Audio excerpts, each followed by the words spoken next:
रस्त्यावर फेकलेल्या विषारी बाटलीने चिमुकलीचा दुर्दैवी अंत। गावातील रस्त्याच्या कडेला अज्ञातांनी फेकून दिलेली विषारी औषधांची बाटली लहान चिमुकलीने खेळण्यासाठी घेतली। नंतर तिने खेळत खेळत त्या बाटलीतील विषारी औषध प्राशन केले।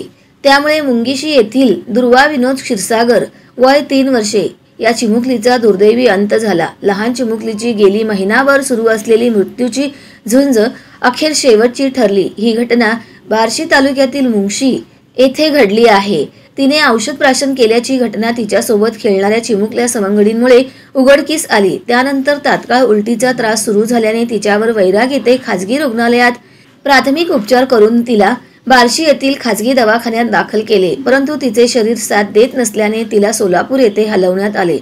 परंतु तिच्या संपूर्ण शरीरात विष भिनल्याने प्रकृती चिंताजनक झाली होती। त्यानंतर काल तिची प्राणज्योत मालवली।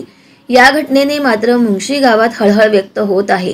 अशा घटना समाजात घडत असताना पालकांनी देखील आपल्या लहान मुलांची योग्य ती काळजी घेतली पाहिजे। तसेच विषारी औषधे वापरणाऱ्या व्यक्तींनी देखील ते औषध वापरल्यानंतर बाटली किंवा पॅकेटची काळजीपूर्वक विल्हेवाट लावली पाहिजे, तरच अशा दुर्घटना टळतील।